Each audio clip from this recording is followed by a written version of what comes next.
भुनक्तु सह नौ भुनक्तु सह वीर्यं करवावहै तेजस्विनावधीतमस्तु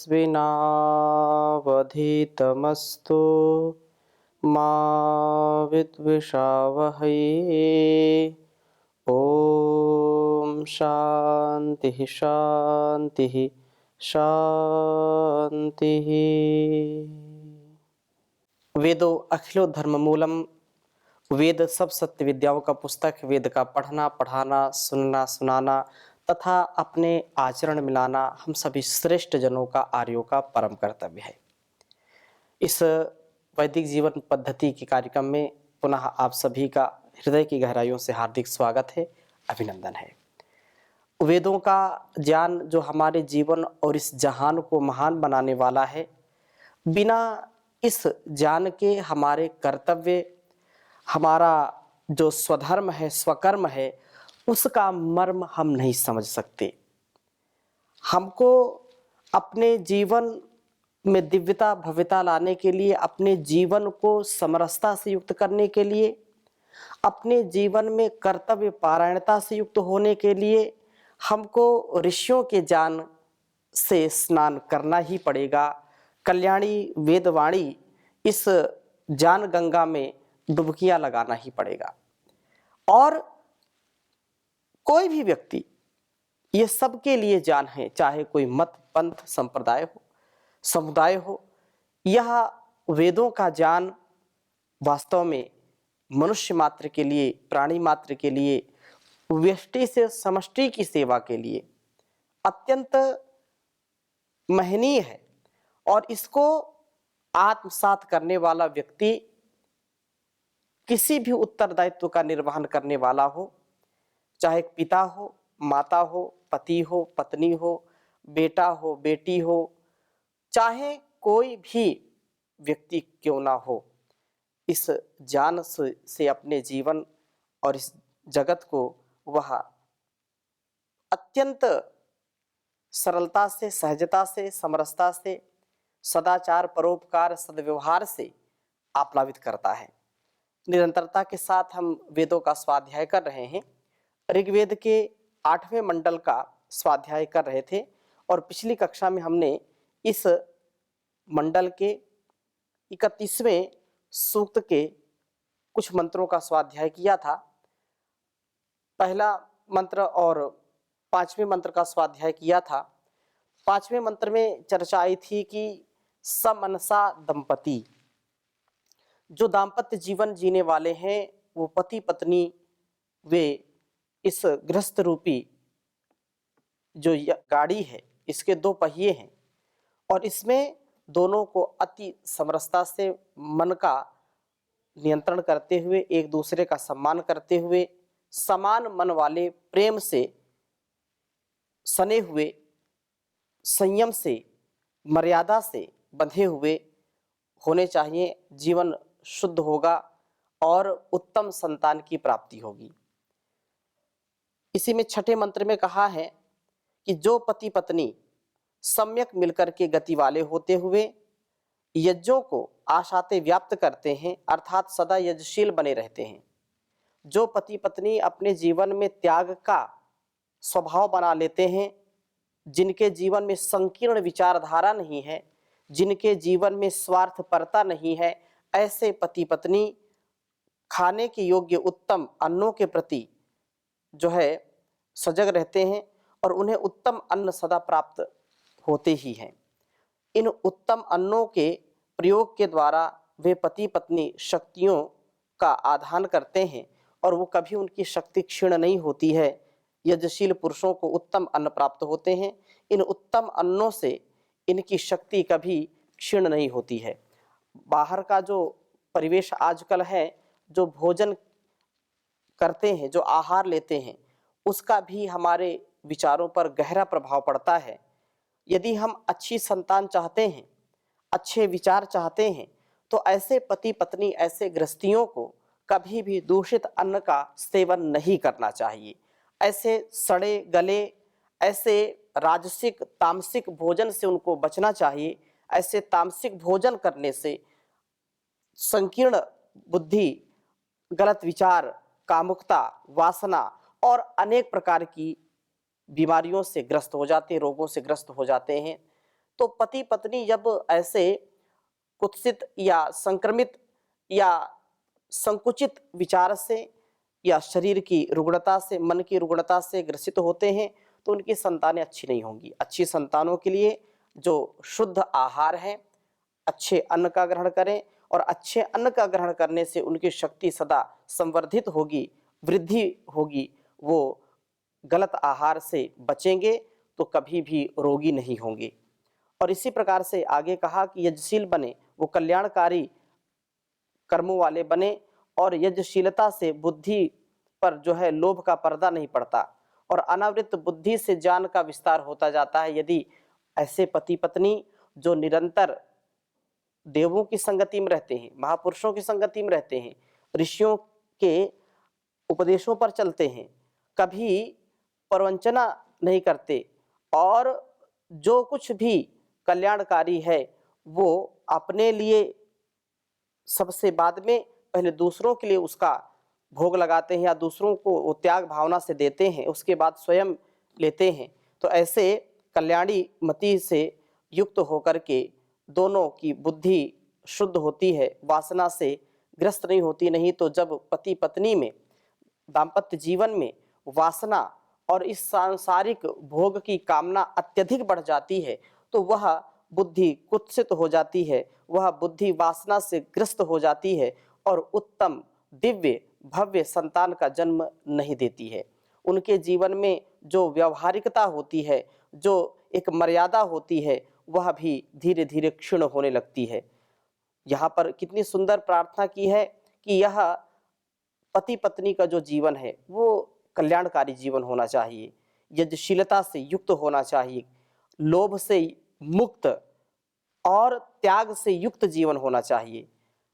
इस प्रकार से उनकी बुद्धि भी सूक्ष्म होती चली जाएगी, और वह जिनकी बुद्धि सूक्ष्म होगी, जिनकी बुद्धि अच्छी होगी, तो उनकी संतानें भी अच्छी होंगी। संतान सुखमय पूर्ण जीवन व ज्ञान, उत्तम संतानों वाले हों, इसके लिए बहुत सुंदर बात कही है।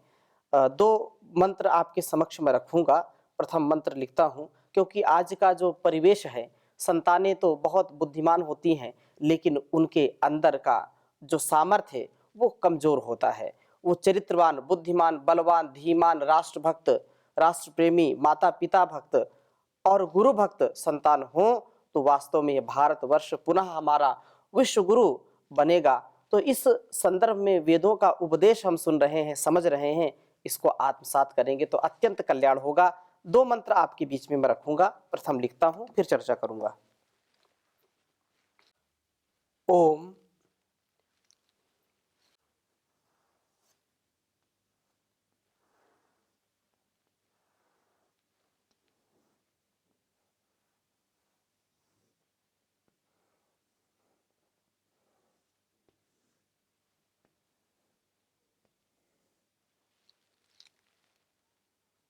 पुत्रिणा ता कुमारिणा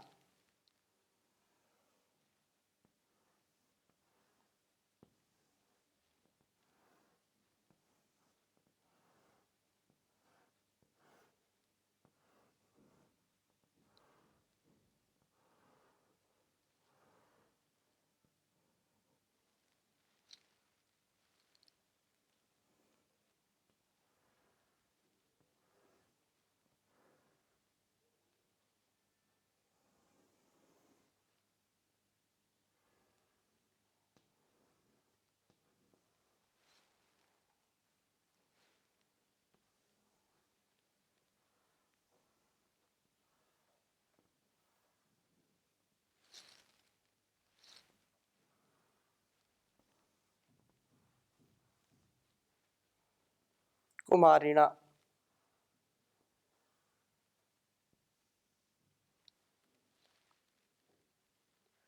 विश्वमायुर्विष्णुतः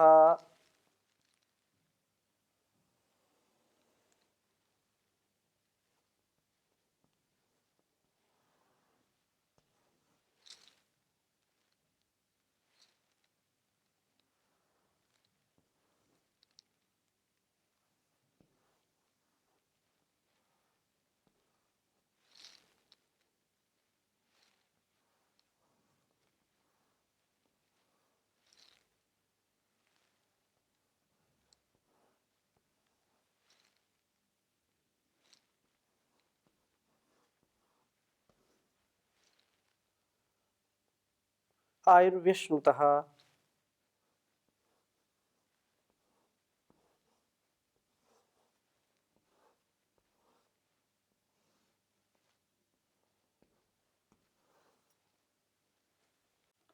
उभा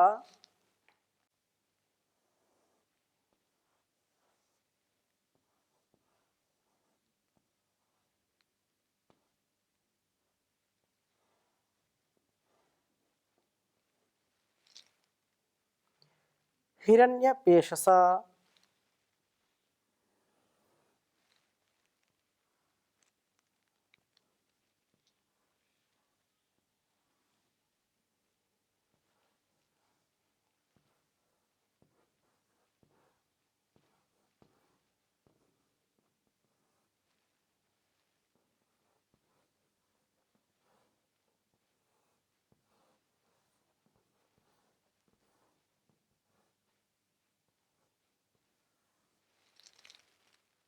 ऋग्वेद के 8वें मंडल के 31वें सूक्त का यह 8वां मंत्र है।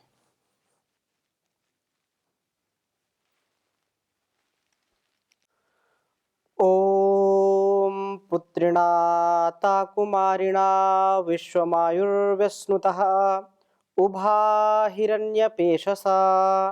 ओम पुत्रिणा कुमारिणा विश्वमायुर्व्यस्नुतः उभा हिरण्यपेशसा। बहुत सुंदर बात कही है इस वेद मंत्र में। पुत्रिणा अर्थात प्रशस्त पुत्रों वाले, ता वे पति पत्नी, वे पति पत्नी बहुत ही सुसंस्कारित और मेधावी, चरित्रवान, बुद्धिमान, बलवान पुत्रों वाले। कुमारिणा जो कुमार क्रीड़ायाम पुत्रों व नप्ताओं से खेलते हुए क्रीडन्तौ पुत्रैर नप्तृभिः विश्वम आयु पूर्ण जीवन को विष्णुतः प्राप्त करते हैं। उभा ये दोनों हिरण्यपेशसा हित रमणीय जान से सुंदर रूप वाले होते हैं। कहने का आशय इस वेद मंत्र का यह है कि हम उत्तम संतानों वाले हों, संतानों के साथ सुख को प्राप्त होते हुए पूर्ण जीवन को प्राप्त करें, ज्ञान से सुंदर रूप वाले बने। जो माता पिता, जो पति पत्नी अपने दाम्पत्य जीवन में पूर्ण संयमित होते हैं, पूर्ण अपने इंद्रियों पर नियंत्रण रखते हैं, अपने भावों पर नियंत्रण रखते हुए ब्रह्मचर्य से युक्त होकर के शुद्ध आहार, शुद्ध विचार, शुद्ध व्यवहार से युक्त होकर के संतानों को जन्म देते हैं, उनकी संतानें वास्तव में बहुत दिव्य भव्य होती हैं। और ऐसे माता पिता, ऐसे पति पत्नी अपने सुसंस्कारित और बहुत ही अनुशासित संतानों के सुख से सदैव तृप्त रहते हैं। उनके धवल चरित्र से उनका सदा सम्मान बढ़ता है। आज हम संसार में देखते हैं, सबसे ज्यादा यदि कोई दुखी है तो अपनी संतानों से लोग दुखी हैं, अपने बच्चों से दुखी हैं। क्यों?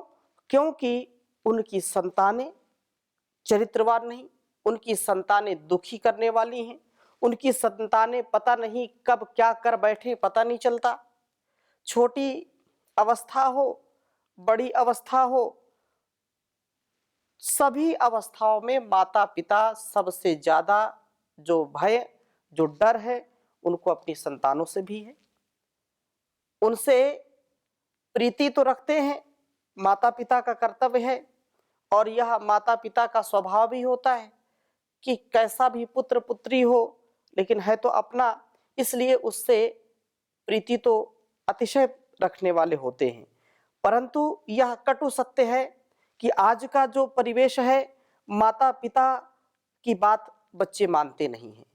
और ऐसे माता पिता भी बिरले ऐसे माता पिता हैं जो वास्तव में अपने इंद्रियों पर, अपनी वाणी पर, अपने व्यवहार पर पूर्ण नियंत्रण रखते हैं और संतानों को उत्तम शिक्षा जिन्होंने दी है।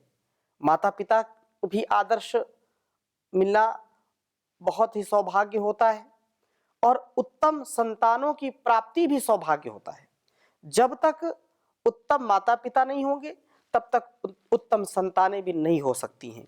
और यदि माता पिता प्रयास करके अपने त्याग से, तप से बच्चों को पालते पोसते हैं, उनको शिक्षित दीक्षित करते हैं, तो वही बच्चा उनका जो बाहर के परिवेश का रंग चढ़ जाता है, जिसके स्वभाव पर, वह अपने ही लोगों को सताने लगता है, अपने ही लोगों को गैर समझने लगता है, अपने ही माता पिता से वैर रखने लगता है।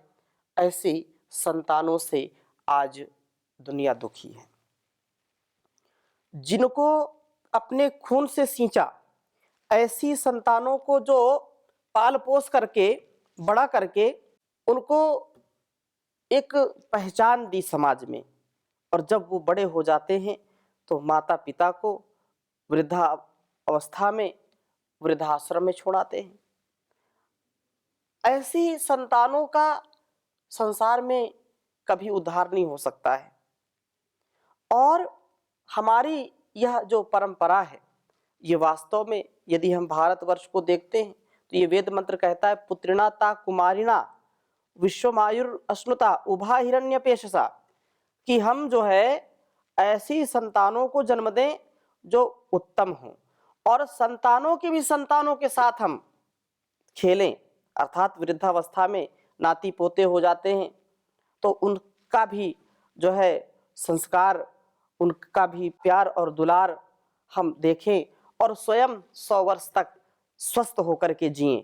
ऐसी यह कामना, ऐसी यह भावना कब सफल होगी? जब हमारे जीवन में त्याग होगा, जब हमारे जीवन में तपस्या होगी, जब हमारे जीवन में संयम होगा और अपने कर्तव्य पालन का हमको ध्यान होगा, ज्ञान होगा। हमारे शास्त्रों में सुपुत्र और कुपुत्र की जो चर्चा है वास्तव में बहुत सुंदर है। लोग कहते ही हैं, पूत सुपूत तो क्यों धन संचय, पूत कुपूत तो क्यों धन संचय। यह जीवन ऐसा ही है, यदि सुसंतान है, यदि व्यक्ति निर्धन है, निर्बल है, तो वह सुसंतान को जन्म दे करके अपने कुल वंश परंपरा को गौरवान्वित करता है। उसका पुत्र या पुत्री उसको गौरव दिलाते हैं, यश कीर्ति उसकी चारों ओर फैलती है। और यदि संतान दुर्मति है, कुमति है, यदि कुपूत है पुत्र, तो उसका जो यश है, जो गौरव है, जो कुलवंश परंपरा का मान है, उसमें भी वो बट्टा लगाने वाला हो जाता है, उसको भी वो कलंकित करने वाला हो जाता है।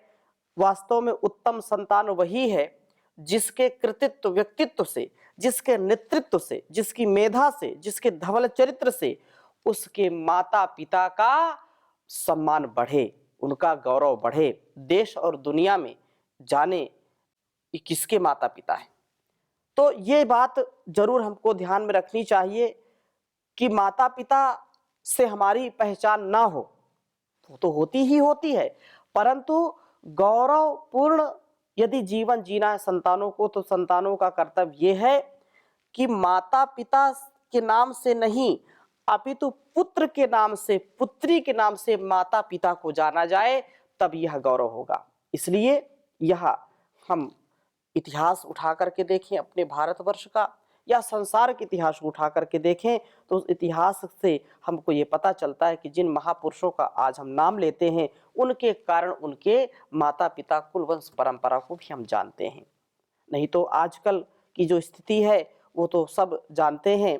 बहुत सुंदर बात कही है कि सुपुत्र नीति शतक में भर्तृहरि कहते हैं, परिवर्तनी संसारे मृतः को वा न जायते, सा जातो ये न जाते न याति वंशा समुन्नतिम। ये कहा कि इस परिवर्तनशील संसार में कौन मरता नहीं और कौन जन्म नहीं लेता। अर्थात जितना यह जीव जगत है, जितने भी प्राणी हैं, सबकी मृत्यु सुनिश्चित है। जातस्य ही ध्रुव मृत्यु, जिसका जन्म होगा उसकी मृत्यु भी सुनिश्चित है। तो ये तो परिवर्तनीय संसार है, तो परिवर्तनशील है। कौन जन्म नहीं लेता, कौन मरता नहीं, अर्थात सब जन्म लेते हैं, सब मरते हैं। तो कहा स जातो ये न जाते न, वास्तव में उसका जन्म लेना सफल होता है, उसका जन्म ही वास्तव में जन्म माना जाए, जिसके जन्म लेने से उसके माता पिता कुल वंश परंपरा तर जाए। वह सारे संसार में उन्नत जीवन वाला होगा। उसी का जीना, उसी का जन्म लेना, उसी का जीना और उसी का जाना संसार जानता है, जो ऐसे उन्नत जीवन वाला होता है। हम ऐसे बने तो निसंदेह हमारा बहुत ही कल्याण होगा।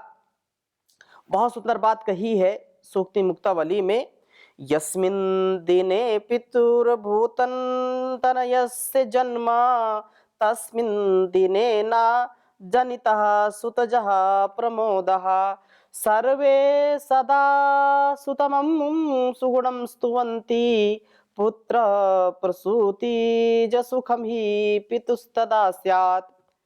कहा कि जन्म तो संतानें लेती हैं, सुख मिलता है लोगों को, लेकिन सच्चा सुख कब मिलता है? जिस दिन पुत्र या पुत्री यशस्वी जो होते हैं, उनको माता पिता को जो सुख मिलता है तो ठीक है, स्वाभाविक रूप से मिलेगा, लेकिन सच्चा सुख कब मिलता है? सच्चा सुख जब मिलता है जब पुत्र की प्रशंसा चारों ओर हो। पिता को पुत्र जन्म का, पुत्री जन्म का सच्चा सुख कब मिलता है? तो कहा है कि जब लोगों के मुख में उसके गौरव का गुणगान हो, उसकी पुत्र का, उसकी संतान का जब यशोगान होता है, तो उस इंसान को, उस माता पिता को सबसे बड़ा सुख होता है। क्योंकि संसार में माता पिता गुरु ये ऐसी सत्ता है जो अपने पुत्रों से, अपनी पुत्रियों से, अपने शिष्यों शिष्याओं से वो पराजय चाहते हैं। अर्थात वो माता पिता, वो गुरु सदा चाहते हैं कि मेरी संतान, मेरा शिष्य मुझसे भी ज्यादा यशस्वी हो। ऐसा निस्वार्थपूर्ण और अत्यंत कल्याण से युक्त जीवन होता है माता पिता का। तो ये बहुत सुंदर प्रार्थना यहाँ पर है कि हमको भी ऐसा ही व्यवहार करना चाहिए कि हमारी आयु 100 वर्ष से भी अधिक हो और सुंदर जीवन जीने वाले बने, उत्तम संतानों से, उत्तम पुत्र पौत्र से युक्त हमारा जीवन हो। और उसके लिए हमको स्वयं अपने आप इस पर निर्णय करना पड़ेगा, तैयारी करनी पड़ेगी। हमको पल पल, कदम कदम पर, पग पग पर सावधान होकर के जीवन को जीना पड़ेगा। तब जाकर के हमारे चाहे भगवान कृष्ण को हम देखें, भगवान श्री रामचंद्र जी को देखें, छत्रपति शिवाजी, विवेकानंद, महर्षि दयानंद और जितने भी महापुरुषों की हम जीवन गाथाएं पढ़ते हैं, उनके उत्तम चरित्र, उत्तम जीवन और जो मानव से महामानव बन गए, उनके पीछे उनके माता पिता का संस्कार काम करता है।